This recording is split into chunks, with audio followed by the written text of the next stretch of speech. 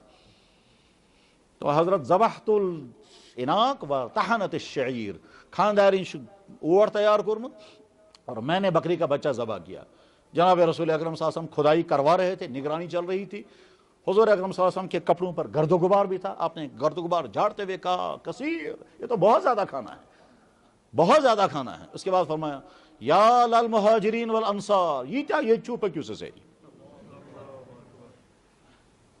وہ پریشان ہو گیا، یہ تو سارے، اور حضور نے اعلان کر دیا۔ وہ بیچارہ دوڑتا ہوا آیا بیوی کے پاس، اور بیوی اور ان کا معاملہ تھوڑا عجیب تھا۔ عجیب یہ تھا کہ جابر ابن عبداللہ کی اہلیہ ان کی ماں کی عمر کے برابر یا اس سے بھی زیادہ عمر کی تھی، یعنی جابر جوان نے ایک بوڑھی خاتون کے ساتھ نکاح کیا تھا، اور اس کی وجہ بھی وہ بیان کرتے تھے میں نے کیوں کیا، بلکہ حضور نے پوچھا تھا کیا اس کرو تمس معمر زائیں سے تم نے کیوں نکاح کیا ایسی خاتون کے ساتھ جو بہت زیادہ عمر والی ہیں؟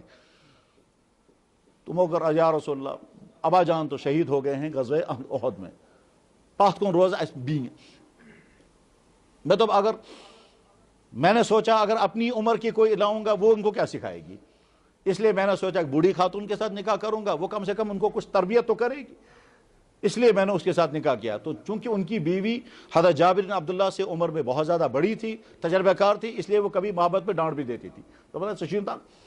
بہرحال تو حضرت جابر بن عبداللہ واپس پہنچے، بیوی کے پاس ہے بوجھ تھا، کیا تم چیز سہری پاکا،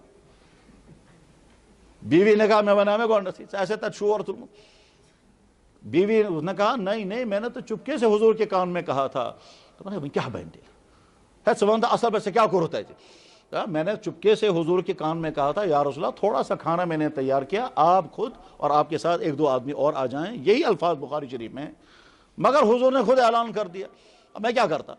تو بیوی نے کہا چچو عجیب ہوئی پان تھی پریشان بچ سنتھس پریشان کرے، ہم نے دعوت نہیں کی، دعوت حضور نے کی ہے، اس کے پریشان ہو اشن بولے میں ہم نے نہیں بلایا، وہ تو حضور نے بلایا، اس لیے حضور زانت۔ بہرحال تو جابر بن عبداللہ پریشان تھے، یہ پھر گھر سے نکلے کہ واقعی سہری، چنانچہ راستے میں دیکھا وہ سارے لوگ آ رہے ہیں پریشان۔ حضور اکرم صلی اللہ علیہ وسلم نے فرمایا کیا سے کیا؟ حضرت جابر بن عبداللہ رضی اللہ عنہ کہتے ہیں یا رسول اللہ بس کیا بتاؤں، حضور نے فرمایا دیکھو دیگ کو ہاتھ مت لگانا، یا پھوتس میں تم ژشو تھاؤ تہ تھی چھڑ جانا، وہاں ایک حدیث میں ہے جس ٹوکرے میں روٹیاں ہیں، اور ایک حدیث میں ہے جس تنور میں تم نے روٹیاں لگائے وہ نکالنا مت. تنور میں روٹیاں چھنا یم کاندر تھاون تم ژج لگت تم کڑ زو نا، تم کڑک وہ پانے. اور یا پھر اگر ٹوکرے میں روٹیاں رکھی ہیں تو تت چھڑ زو نا. بہرحال تو حضور اکرم صلی اللہ علیہ وسلم تشریف لائے، دیگ اپنے سامنے لی، ٹوکرا روٹیوں کا بھی اپنے سامنے لیا. اور ایک حدیث میں دوسرے انداز سے ہے کہ آپ علیہ السلام نے فرمایا ایٹی چھڑ جو نا. آپ تشریف لائے اور اپنا لعاب مبارک آٹے پر لگایا، اور اس کے بعد فرمایا انیو سے بھی سچ کرنے واجی اور روٹیاں پکاؤ. بہرحال اس طرح ہوا یا اس طرح ہوا، حدیثیں دونوں طرح کی ہیں. اس کے بعد پھر جناب رسول اکرم صلی اللہ علیہ وسلم نے وہ ٹوکرا اپنے پاس رکھا، دیگ اپنے پاس رکھی، دیگ میں سے بڑا گوشت کا پیس نکالتے، یہاں سے روٹی ایک نکالتے، اس کے پر روٹی رکھتے، اور اس کے بعد پھر ایک ایک صحابی کو تقسیم کرتے گئے. فرمایا ہے راس بیر کر جو نا، 5-5 نفر ایسو اندر اور پن حصہ رٹو. چنانچہ صحابہ 5-5 10 آدمی اندر آتے ہیں اور لیتے ہیں. ہو سکتا ہے کسی نے دوسری مرتبہ بھی لائن میں لگ کر لیا ہوگا. ٹھیک، بہرحال حضور اکرم صلی اللہ علیہ وسلم نے تقسیم کیا، کھاتے رہے کھاتے رہے. 1,500 آدمیوں نے کھانا کھایا. اللہ اکبر. اخیر میں حضور نے فرمایا جابر وہیں رودخ چین زنان تو لاسٹس گوس بہ. اخیر میں اس حدیث میں یہ نہیں ہے کہ حضور نے خود کھایا بھی یا نہیں، تچھن یہ حدیث مبارک. بار بار ہم نے دیکھا یار جس کو دعوت کی انہوں نے کھایا خود یا نہیں، تچھن حدیث مبارک انہوں نے خود کھایا یا نہیں کھایا. بخاری شریف میں واقعہ موجود ہے. ہمارے کچھ بھائیوں نے سوچا دیکھیں یہ واقعہ ہوا کہاں ہے مدینہ شریف میں، سب کس جائے اسمچ کس جائے اسمچ حضرت جابر عبداللہ رضی اللہ عنہ یہ مکان یا جائے حضور و تشریف ہون. بہرحال ڈھونڈتے ڈھونڈتے وہاں گئے، وہاں دیکھا تو آج وہاں بس سٹینڈ ہے، اور یہاں پر وہ واقعہ ہوا ہے. اور بس سٹینڈ کے پاس مسجد ہے، مسجد بنو حرام. اس مسجد بنو حرام تحت جائے اس جابر بن عبداللہ رضی اللہ عنہ سو مکان یا مکان یہ واقعہ گمچو. یہ جابر بن عبداللہ خود ایسا انسان ہے، ایسا عظیم صحابی ہے کہ ان کی قبر یہاں عراق میں، اور جس مقبرے میں ان کی قبر تھی شہید ہوئے تھے وہاں تحت مقبرہ شناو مقبرہ سلمان فارسی. مقبرہ شناو مقبرہ سلمان فارسی. ات مقبرہ من حضرت جابر بن عبداللہ، حضرت حذیفہ بن الیمان اور اخ صاحب صاحب بی. ٹھیک، 1250 سال کے بعد عراق کے بادشاہ کے خواب میں یہ جابر بن عبداللہ آ کر کہتے ہیں میری قبر کے اندر پانی آ رہا ہے. 1250 سال کے بعد یا 1300 سال کے بعد تقریباً. یہ 1920 سے لے کر 1930 کے درمیان یہ واقعہ ہوا ہے. 1920 سے 1930 تک، آج تو 2000 ہے، 1920 سے 1930 تک کا واقعہ ہے. ایکچوئل ڈیٹ مجھے یاد نہیں. اس وقت عراق کا سربراہ اعلیٰ تھا، اس کا نام تھا فاروق. اس نے خواب دیکھا تو میں نے اختی خواب چھو. کچھ دن بعد پھر خواب آیا. جابر بن عبداللہ کہتے ہیں میری قبر میں پانی آ رہا ہے، اس کا انتظام کرو کچھ. فاروق نے کچھ لوگوں کو بلایا کہ بھائی دیکھو یہ قبرستان ہے کہاں اور یہ پانی کہاں ہے وہاں. تو جب جا کر کے معائنہ کیا گیا تو پتہ چلا دریائے دجلہ زمین کاٹتے کاٹتے اس قبرستان کے نزدیک آ چکا ہے. تو شک ہو گیا کہ ہاں شاید واقعی اندر پانی آ رہا ہے. میٹنگ بلائی گئی، اس میٹنگ میں ڈیسائیڈ ہو گیا، عراق کے علماء جمع ہوئے اور وہاں ڈیسائیڈ یہ ہوا کہ قبر کھولی جائے گی، شاید پانی واقعی اندر آ رہا ہے. جو ہی یہ خبر پھیل گئی کہ صحابہ کی قبریں کھولنی ہے آج، تو اس زمانے میں حج کا زمانہ تھا، مدینہ طیبہ اور مکہ مکرمہ میں اطلاع پہنچ گئی، وہاں سے ہزاروں انسان پہنچ گئے. اس طرح سے وچھو صاحب صاحب قبر کھولنا 1200-1300 سال کے بعد ہزاروں انسان وہاں کھڑے دیکھتے رہے. اور جب وہ قبریں کھودی گئی تو ٹھیک صحیح سالم ان کی میت نکل آئی، اور جب میت باہر نکل آئی تو ان کے خون کے قطرے پھر گر گئے. بے شمار لوگ وہاں مسلمان ہوئے. اور یہ ساری رپورٹ جن لوگوں نے لکھی ہے ان میں سے ایک غیر مسلم جوڑا تھا مدراس کا، وہ بھی وہاں تھے، وہ صحافی تھے، جرنلسٹ. انہوں نے یہ سارا منظر جب دیکھا تو وہ مسلمان بھی ہو گئے تھے. جابر بن عبداللہ رضی اللہ تعالیٰ. میرے بھائیوں، یہ ہے وہ ترتیب جس ترتیب کے مطابق جب صحابہ آپس میں تذکرے کرتے تھے تو ان کے ایمان میں اضافہ ہو جاتا تھا. آج جب ہم یہ واقعات پڑھتے ہیں سنتے ہیں تو ہمارے ایمان کے اندر بھی ہلچل آتی ہے کہ اللہ کی طاقت واقعی ہے. اللہ جو چاہیں جب چاہیں جس طرح چاہیں کر سکتے ہیں. اللہ کی طاقت جب چاہیں معجزات کے ذریعے سے، جب چاہیں اللہ تعالیٰ شان ہوں حضور بھوکے ہیں تو بھوکے ہیں، اور وہی اللہ جب چاہتے ہیں تو حضور کے ذریعے سے ہزاروں کو کھلا رہے ہیں 2-3 آدمیوں کو کھانا۔ طاقت اللہ کے ہاتھ میں ہے، ذریعہ بنتا ہے جناب رسول اکرم کی ذات اقدس، اور جو صحابہ اپنی نظروں سے دیکھتے تھے تو نظروں سے دیکھنے کے بعد ان کے ایمان کے اندر طاقت آتی تھی۔ جب ایمان کے اندر قوت آ گئی تب اس کے بعد نتیجہ کیا نکلتا ہے؟ انسان کے لیے پھر اعمال کرنے آسان ہو جاتے ہیں۔ تو میرے بھائیوں، اللہ نے ہم کو ایمان کی دولت عطا فرمائی، ہم اللہ کو اپنا اللہ مانتے ہیں اور جناب رسول اکرم صلی اللہ علیہ وسلم کو اپنا نبی مانتے ہیں۔ اللہ کی ذات حق ہے اور اللہ کے نبی کی ذات بھی حق ہے۔ اللہ کی ذات حق ہے اس لیے کہ کائنات کا پتا بھی خود نہیں ہل سکتا جب تک ہلانے والا نہ ہو۔ یہ ساری کائنات کا نظام چل رہا ہے، اللہ نہ ہوتے تو کائنات کا نظام نہیں چل سکتا تھا۔ آج تو سائنسی زمانہ ہے، سائنسی زمانے میں تو لوگوں کو زیادہ اطمینان ہو جانا چاہیے اللہ کی قدرتوں پر، کیونکہ سائنس کا ایک ایک شعبہ، سائنس کا ایک ایک ڈپارٹمنٹ چیخ چیخ کر اللہ کی قدرتوں کا اعلان کرتا ہے۔ جس سائنس کے ڈپارٹمنٹ کو آپ پڑھیں گے۔ میں ایک دفعہ سفر میں تھا، راجوری سے ہم جموں آ رہے تھے تو گاڑی میں ایک صاحب بیٹھے ہوئے تھے جو کچھ اتھیسٹ قسم کا تھے، مگر وہ کھل کر کہہ نہیں پاتا تھا۔ خوزان بہکا بن مگر اندر تمس خبر، یعنی اتھیسٹ کا مطلب خبر خدا چھاتے گننا، ام قسمک ذہن اچھا نا اتھیسٹ۔ آج تو یہ لوگ کام کرتے ہیں، یہاں کھل کر کے کام کرتے ہیں، لوگوں کو ورگلاتے ہیں، حتیٰ کہ کالجوں میں بھی کہیں کہیں ایسے لوگ پائے جا رہے ہیں۔ خیر، تب وہ مجھے اندازہ ہوا کہ یہ اتھیسٹ قسم کا آدمی ہے، تو میں نے ان سے کہا جی آپ نے تو سائنس بہت پڑھی ہے جی۔ میں نے کہا زندہ رہنے کے لیے آکسیجن چاہیے، اور اگر آکسیجن کا بیلنس زیادہ ہو جائے گا تو پیڑ پودے ختم ہو جائیں گے۔ پیڑ پودے، زمین کے اندر سے نکلنے والی تمام نباتات، جتنے پلانٹس ہیں، ان تمام کے لیے کاربن ڈائی آکسائڈ چاہیے، آکسیجن نہیں۔ آکسیجن ان کے لیے زہر ہے، جیسے کاربن ڈائی آکسائڈ ہمارے لیے زہر ہے، ایسے آکسیجن ان کے لیے زہر ہے۔ تو جب سے یہ دنیا بنی ہے تب تک آکسیجن اور کاربن ڈائی آکسائڈ کا بیلنس چل رہا ہے۔ یہ بیلنس کون کرتا ہے؟ اگر کوئی کرنے والا نہیں ہے تو یہ بیلنس کیسا؟ اور اتنا باریک بیلنس ہے کہ 1,00,000 ڈگریاں بنائی جائیں، اس میں سے ایک اگر اوپر نیچے ہو جائے گا تو امبیلنس ہو جائے گا، تو امبیلنس ہو جائے گا، اس کے بعد پھر آدمی زندہ رہیں گے۔ اگر کاربن ڈائی آکسائڈ زیادہ ہو گیا تو انسان مریں گے، اور آکسیجن زیادہ ہو گیا تو درخت گریں گے، درخت خشک ہو جائیں گے، اور فضا میں آگ کے اثرات پیدا ہو جائیں گے۔ ٹھیک، آگ جلنے میں کاربن ڈائی آکسائڈ کام نہیں کرتی ہے، اور آگ جلنے میں آکسیجن کام کرتی ہے۔ تو گویا دنیا کا نظام ہی سارا دارم برم ہو جائے گا۔ وہ کون ہے جو اس ساری کائنات کو نظام کو چلا رہا ہے؟ ایک اور اس کے مثال کہ دنیا میں جتنے انسان آتے ہیں وہ سارے انسان سیم شکل لے کر آتے ہیں، مگر ہر انسان کی ہر چیز دوسرے انسان سے ڈیفرنٹ ہے۔ ہر انسان کی آنکھ دوسرے انسان سے ڈیفرنٹ، کسی انسان کی آنکھ دوسرے انسان سے نہیں ملے گی۔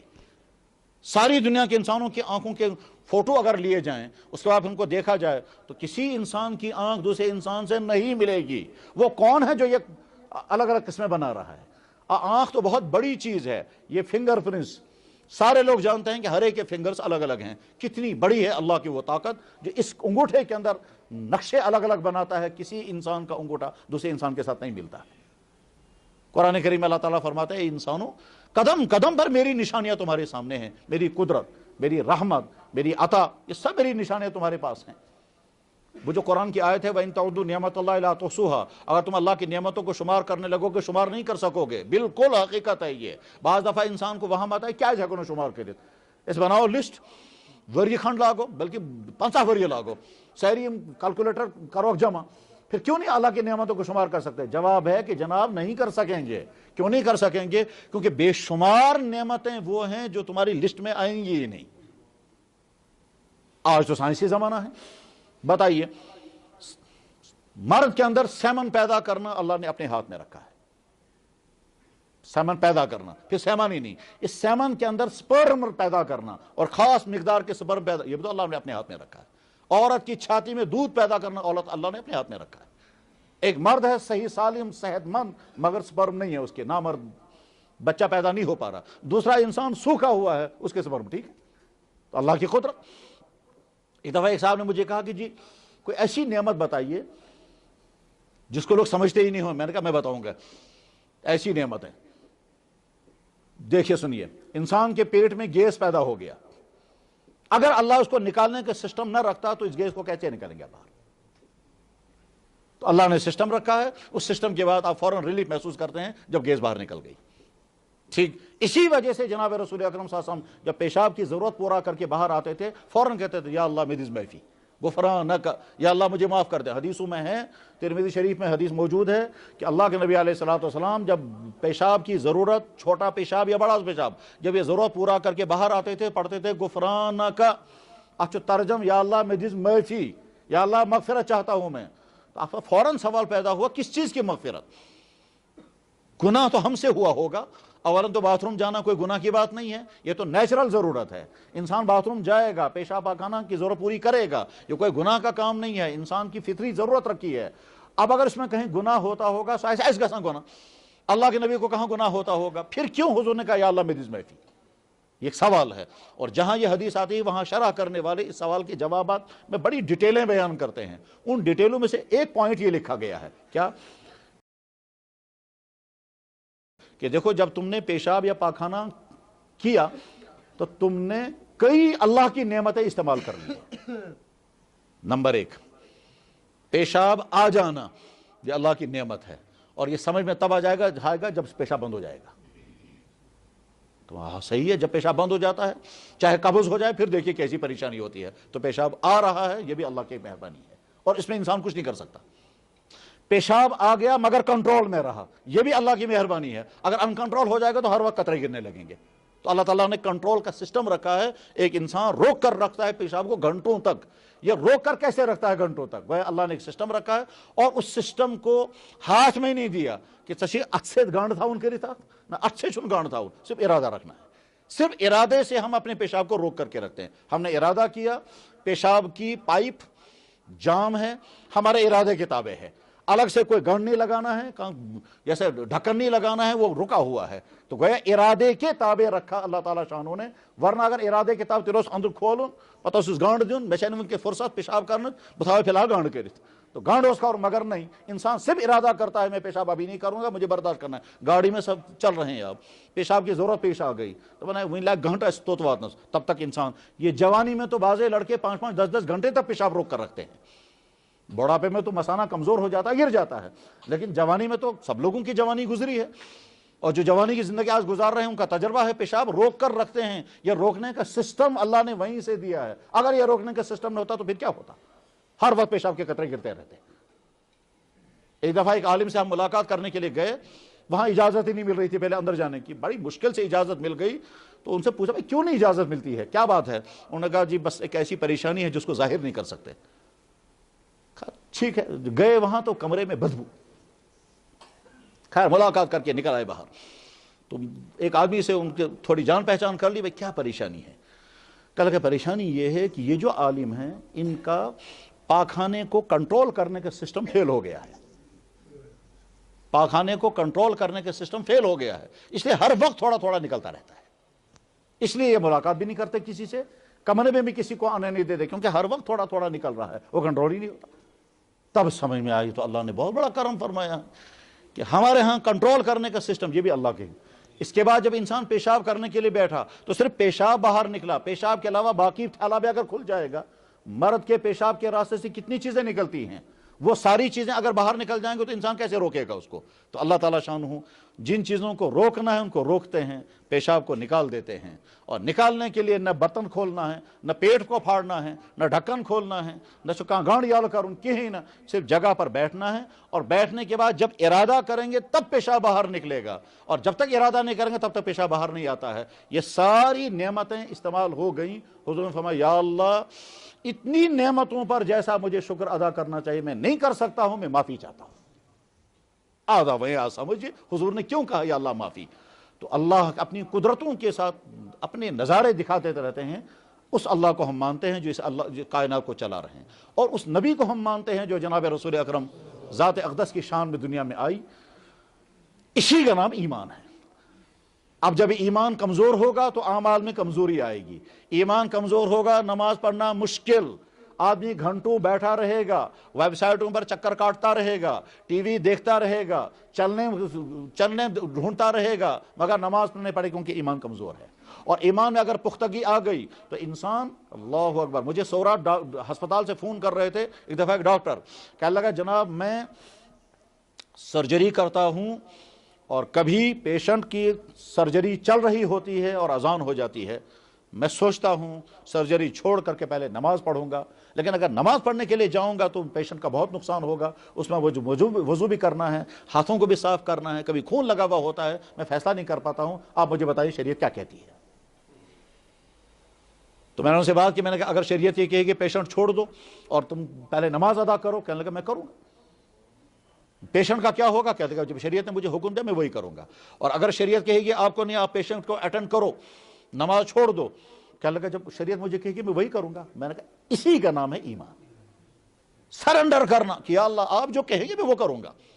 اب ایک دوئم سائیڈ کیا ایسے جب اللہ تعالیٰ شانو، اللہ کے دین نے دوئم سائیڈ رکھا ہوگا اپنے ملحوظ، اس کے بعد میں اللہ تعالیٰ حکم دیں گے، میں نے کہا اسی کا نام ایمان ہے۔ میں کتاب میں مسئلہ ڈھونڈوں گا اور کتاب میں جو مسئلہ نکلے گا وہ میں آپ کو بتاؤں گا، ٹھیک 96 کتابوں میں مسئلہ ڈھونڈتے وہ مسئلہ نکل گیا، کیونکہ شریعت مکمل ہے۔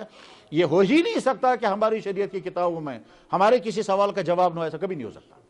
شریعت مکمل ہے، ایک ایک چیز کا جواب موجود ہوتا ہے، بس ڈھونڈنے کی دیری ہے، ڈھونڈنے کی دیری ہے، ماننے کی دیری ہے، اس پر عمل کرنے کی دیری ہے، ورنہ کمی کہیں نہیں۔ آپ کوئی بھی سوال نکال نہیں سکتے ایسا کہ جس کا جواب نہ ہو۔ ہاں ایک سوال ہے جو آج ہی سامنے آیا، اس سوال کا جواب تو ابھی ملے گا نہیں۔ مطلب فرض کیجئے آج ٹیسٹ ٹیوب بیبی آ گیا، ٹھیک، ٹیسٹ ٹیوب بیبی کیا ہے؟ کسی اجنبی مرد کا سیمن لینا ہے یا اجنبی عورت کا ایگ لینا ہے، اس کے بعد پھر ٹیوب کے اندر ان دونوں کو جمع کرنا ہے، ایک دو دن کے بعد جب وہ مل جائیں گے، ملنے کے بعد پھر عورت کے رحم میں انجیکٹ کرنا ہے، اپنی بیوی یا کسی اور عورت کے رحم میں۔ یہ جائز کس ناجائز؟ ممکن چھو یم سائن ونستان کتاب سے تمہر مزاج نے کن تی یہ جواب لکھے کیا چاہتے ہو سنی یہ مسئلہ؟ یہ سوال تو آ سکتا ہے۔ مان لیجئے آپ کہیں گے کہ صاحب حضور کے زمانے سے لے کر کے ہمارے قریب 1 صدی پہلے تک کہیں نہیں تھا ایک کا بلڈ دوسرے کی باڈی کے اندر ٹرانسفر ہو جائے گا، تو بلڈ ڈونیشن جائز ہے ناجائز ہے؟ ان کتابوں میں نہیں ملے گا، لیکن شریعت فیصلہ کرے گی۔ چنانچہ شریعت نے فیصلہ کر دیا۔ کیا فیصلہ کر دیا؟ کہ جیسے ایک عورت اپنا دودھ اجنبی بچے کو پلاتی ہے، دودھ بہت قیمتی چیز ہے، یہ لیکوڈ ہے، یہ پیدا ہوتا رہتا ہے، نکلتا ہے پھر پیدا ہوتا ہے، نکلتا ہے پھر پیدا ہوتا ہے، سیم خون بہت قیمتی چیز ہے، یہ لیکوڈ ہے، نکلتا ہے پیدا ہوتا رہتا ہے، نکلتا ہے پیدا ہوتا رہتا ہے۔ جیسے دودھ دوسرے بچے کو دے سکتے ہیں، ایسے خون بھی دوسرے کو دے سکتے ہیں۔ یہ اس کا ہم اجتہاد ہے۔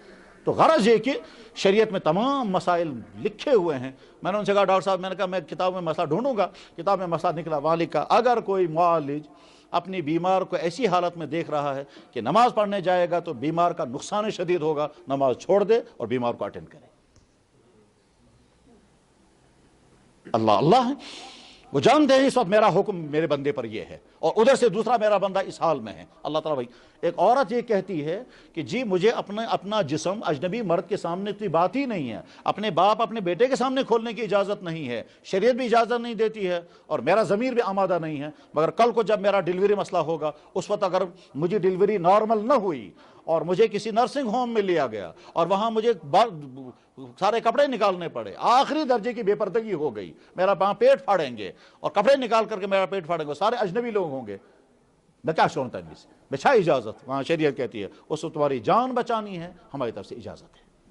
یہ عورت اگر کہے گی کہ جی جس جسم کو کھولنے کی اجازت مجھے باپ اور بیٹے کے سامنے نہیں تھی، وہ جسم مجھے اجنبی کے سامنے کھولنا ہے، تم کو ہمارا آرڈر ماننا ہے، ہمارا حکم یہ بدن کھول دو اور علاج کراؤ۔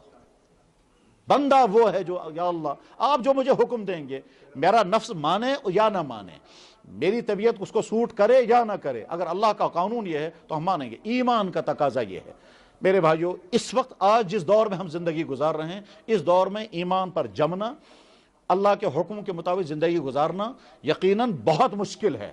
وجہیں بہت ساری ہیں، ان بہت ساری وجہوں میں سے اندر ایمان کی کمزوری، باہر کا ماحول بھی انتہا زیادہ برا، اس برے ماحول میں ہم مسلمان بھی شامل ہیں، ہم مسلمانوں کا ماحول بھی ایسا ہے، مثلا اگر مسلمانوں کا سکول کالج ہے تو آخری درجے کی بے پردگیاں بھی ہیں، لڑکوں اور لڑکیوں کے غلط تعلقات بھی ہیں، فحش باتیں بھی چل رہی ہیں، ویب سائٹیں بھی دیکھی جا رہی ہیں، شخص کی باتیں بھی چلتی ہیں. اس ماحول کے اندر رہ کر کے انسان اپنے دماغ کو صاف رکھے آسان نہیں ہے. اس ماحول میں ایسے ماحول میں رہ کر انسان اپنی آنکھ کو بچائے آسان نہیں ہے.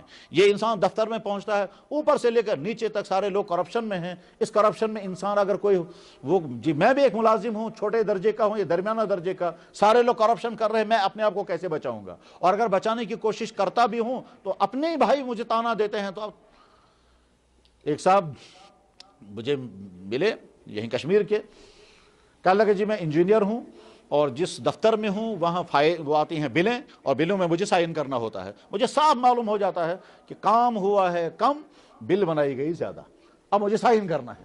تو اب اگر میں سائن کرتا ہوں تو غلط چیز پر سائن کرتا ہوں, اور اگر سائن نہیں کرتا ہوں تو اوپر سے لے کر نیچے تک مجھے لوگ اعتراض کرتے ہیں, میں کیا کروں گا؟ اسی بیچ میں وہ کہتا ہے, کہنے لگا جی ایک صاحب نے مجھے یہ کہا, اگر سے یہ کرن ثپی تیل کن مشید مز بینگ بن, تم کو چاہیے تھا کسی مسجد میں اذان پڑھتے یا دفتر میں کیوں آئے؟ یہ ہے ہمارا ماحول. اس ماحول میں اسلام پر قائم رہنا مشکل تو ہے, مگر جب انسان ارادہ کرتا ہے پھر کوئی مشکل نہیں ہے. انسان حرام ماحول کے اندر بھی اپنے آپ کو بچا لیتا ہے, انسان گناہ کے ماحول میں بھی اپنے آپ کو بچا لیتا ہے, انسان کتنی گندی جگہوں پر جاتا ہے انسان اپنے آپ کو بچا لیتا ہے. مجھے آج ہی 2 نوجوان آئے ملنے کے لیے, صبح ملنے کے لیے. انہوں نے کہا جی میں نے 3 دفعہ 3 غلط تعلقات قائم کیے ہیں اور تینوں دفعہ میں نے اپنے آپ کو نکال لیا اس میں سے, اب مجھے آگے بتائیں آگے کہیں اور نہ پھنس جاؤں. توبہ کر لی. تو توبہ کرنا آسان مشکل نہیں ہے, بچنے کا ارادہ کرنا مشکل نہیں ہے. ایک بزرگ سے پوچھا گیا, کہنے لگا حضرت آج کے زمانے میں تو آنکھ کی حفاظت بہت مشکل ہے. کہنے لگا یقیناً بہت مشکل ہے, مگر اس مشکل میں آنکھ کی حفاظت کر کے دکھاؤ, اسی میں اللہ تعالیٰ شان تم کو نوازیں گے. یہ آج کے زمانے میں دل کو برے خیالات سے بچانا بہت مشکل ہے, مگر اسی ماحول میں یہ آج کے ایمان والے کو سمجھنا یہ میرے لیے چیلنج ہے کہ آج کے ماحول میں میں اپنے آپ کو برائیوں سے بچاؤں گا, اپنے آپ کو برائی سے بچا. ایک شخص کو اسلام کی دعوت دی گئی تو اس نے کہا جی بہت اچھا میں اسلام قبول کر لیتا, مگر اگر اسلام حق ہے تو مسلمان اس پر چلتے کیوں نہیں؟ اگر اسلام حق ہے جس کی تو مجھے دعوت دے رہے ہو اس پر تو مسلمان چلتے کیوں نہیں؟ اس کے بعد اب وہ تفصیل سناتا ہے کہ دیکھو مسلمانوں کے گھروں میں یہ ہوتا ہے, مسلمانوں کی شادیوں میں یہ ہوتا ہے, مسلمانوں کے دفتروں میں یہ ہوتا ہے, مسلمان لڑکوں کا حال یہ ہے, مسلمان لڑکیوں کا حال یہ ہے, مسلمانوں کے والدین کا اپنے اولادوں کے ساتھ اور اولادوں کا اپنے والدین کے ساتھ حال یہ ہے, مسلمان اس طرح سے حرام کماتے ہیں, اس طرح سے حرام کھاتے ہیں. تو اگر یہ اسلام حق ہے تو مسلمان چلتے کیوں نہیں؟ اور اگر حق ہے اور واقعی وہ کہتا ہے حق ہے مگر چلتے نہیں ہیں, پہلے مسلمانوں کو صحیح مسلمان بناؤ اس کے بعد ہم بھی بنیں گے. میرے بھائی واقعہ یہ ہے کہ اس وقت وہ آدمی کے جو باہر سے اسلام میں داخل ہوتا ہے وہ ایک ایک چیز پر عمل کر لیتا ہے, اس کو کوئی مشکل نہیں آتی. قرآن کریم میں اللہ تعالیٰ فرماتے ہیں اے ایمان والو اگر تمہیں میرے دین پر چلنا مشکل لگ رہا ہے اور تم میرے دین سے پھرنا چاہتے ہو, بہت اچھا, میں نئی قوم اسلام میں لاؤں گا اور وہ ایک ایک چیز پر عمل کر کے دکھائے گی. آیت اس طرح سے ہے یا ایھا الذین آمنوا, اے ایمان والو, من یرتد منکم عن دینہ, تم میں سے میرے دین سے جو واپس مڑنا چاہتا ہے, فسوف یأتی اللہ بقوم, اللہ کو طاقت ہے ایک نئی قوم اسلام میں لے آئیں گے, یحبہم ویحبونہ, اللہ ان سے محبت کریں گے, وہ اللہ سے محبت کرنے والے ہوں گے. اور وہ جب وہ دین پر چلیں گے تو تانا دینے والے کا ہے وہیں زیادہ دیندار کو, ان کو کسی کے تانوں کے کوئی پرواہ نہیں ہوگی, کون کیا کہتا ہے. لا یخافون لومۃ لائم, کہاں کس کیا ہوا نہیں تمہیں ایسا کوئی پرواہ کوئی واقعتاً بہت سارے لوگ جو ہیں وہ لوگوں کے تانوں سے گر جاتے ہیں. اور آج کا تانا تو دور تو وہ ہے, آج بیٹا ایمان والا بننا چاہتا ہے دین پر, والدین تنگ کرتے ہیں, والدین کہتے ہیں میں بنو خصوصی دیندار, بچہ یہ دین چلی نا. آج ہی صبح مجھے ایک صاحب کہہ رہے تھے, کہنے لگا جی میں پڑھنے کے لیے, میں والدین کی اجازت کے بغیر دین پڑھنے کے لیے فلاں جگہ گیا, والدین کہتے ہیں کہ سگو کہتا تو والدین کی نافرمانی اور ان کی بد دعا. میں نے کہا بد دعا کس, یہ دعا اور بد دعا کس کو قبول کرنی ہے؟ کہ اللہ کو. بیٹا چاہتا ہے میں دیندار بنوں, والدین کہتا ہے ہماری اجازت نہیں ہے اور وہ بد دعائیں کر رہے ہیں, وہ بد دعائیں تھوڑے اللہ تعالیٰ قبول کریں گے. بیٹا وہ کہتا تھا کہ جی میں جب گندے کاموں میں کب تھا تو تب تو میرے والدین کو فکر ہی نہیں تھی, اب میں سارے گندے کاموں کو چھوڑ کر نکل آیا, والدین کہتے ہیں تو کیا بنو, کہتا ادھر راجوری علاقے کا, کہتا ہے تم گجر بن گئے. دیندار بننے پر رکاوٹیں آج گھر کی طرف سے آئیں گی, سوسائٹی کی طرف سے آئیں گی, آپ سکولوں کالجوں میں جائیں گے وہاں رکاوٹیں آئیں گی. مقابلہ اسی کا کرنا ہے. اسی وجہ سے جناب رسول اکرم صلی اللہ علیہ وسلم نے صحابہ کرام کو فرمایا کہ اگر تم دین کے 90 حصے پر عمل کرو گے اور 10 حصے پر عمل نہیں کرو گے تو ہو سکتا ہے اللہ کے پکڑ ہو جائے گی. اور میری امت کا ایک زمانہ ایسا آئے گا میرا امتی دین کے صرف 10 حصے پر عمل کرے گا, اس پر بھی اللہ تعالیٰ شان راضی ہو جائے گی. دور وہی ہے اس وقت. اس لیے ایک طرف سے ہم اللہ کی بارگاہ میں شکر ادا کریں, اللہ نے ہم کو ایمان عطا فرمایا, ہم اللہ کو ماننے والے ہیں, ہم اللہ کے نبی کو ماننے والے ہیں, ہمارا یقین ہے مرنے کے بعد زندہ ہونا ہے اور ان تمام اعمال کا اللہ کا حساب دینا ہے. زندگی چلتی ہے اللہ کے فیصلوں کے مطابق. وقتی مشکلات آ جائیں گے اس میں گھبرانا نہیں ہے. جب مشکلات آئیں گے تو اللہ کے نبی کو دیکھنا چاہیے, ہماری مشکلات کچھ بھی نہیں ہے جناب رسول اکرم صلی اللہ علیہ وسلم کی مشکلات کے مقابلے میں. ابھی ایک ہفتہ نہیں ہوا, ایک صاحب ملاقات کرنے کے لیے آئے, اس نے اپنے حالات سناتے ہوئے کہا جناب میں پہلے یہ تھا ایمان سے محروم, میں نے ایمان قبول کیا, میری بیوی بھی مسلمان ہو گئی, اس کے بعد ہماری مصیبتیں شروع ہو گئی, علاقے میں ہم کو بہت تنگ کیا گیا, پھر وہاں ہماری جان کو خطرہ ہوا, پھر وہاں سے ہم نکلے, اب دوسرے فلاں جگہ پہنچے ہیں, وہاں رہنے کا کوئی انتظام نہیں ابھی. اس کے بعد پھر کہنے لگا جی اس میں بیچ میں میری بیٹی مر گئی, خود اس کی کڈنی خراب ہو گئی تو ایک کڈنی فیل ہو گئی, اس کی بیوی جو ہے وہ چھت سے نیچے گر گئی تو اسے ٹانگ ٹوٹ گئی. کہتا ہے ایک بیٹی میری بیمار ہو گئی, اس کو دلی ہسپتال میں لے گئے تو 13 لاکھ روپے لگ گئے, اور ایک بیٹا ہے اس بیٹے کو کھانا کھاتا ہے تو یہاں سے باہر کھانا باہر آ جاتا ہے, یہاں اس کو کوئی سوراخ ہے.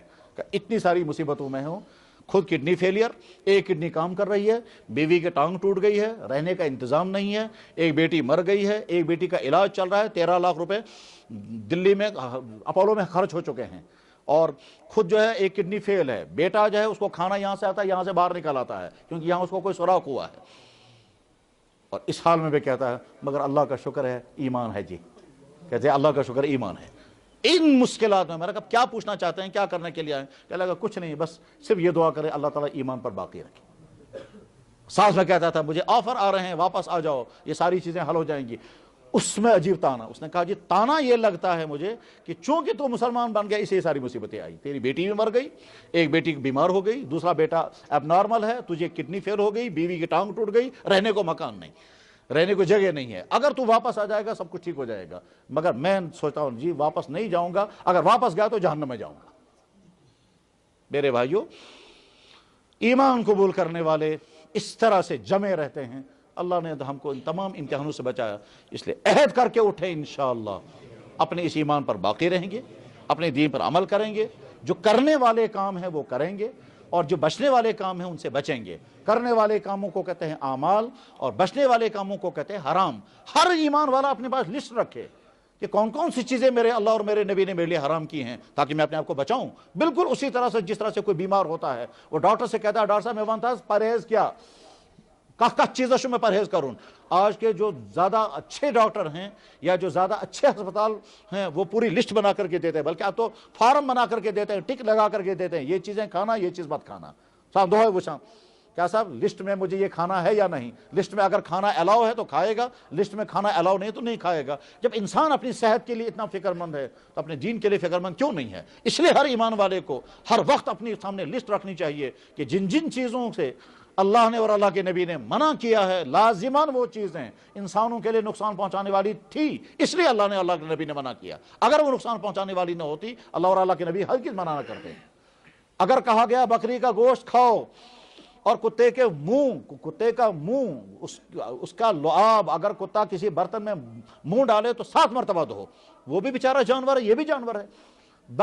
بالٹی میں پانی رکھا ہوا تھا, ادھر سے بکری آئی پانی پیا, اس پانی کے بارے میں کہا یہ پاک بھی ہے یہ صاف بھی ہے, اس کو پی سکتے ہو, اس کو کھا سکتے ہو, اس کو نہا سکتے ہو, کچھ کوئی پرواہ نہیں. ادھر سے کتا آیا اس نے بھی تھوڑا سا پیا, اب حکم آئے گا پانی ناپاک ہو گیا, برتن کو 7 مرتبہ دھو.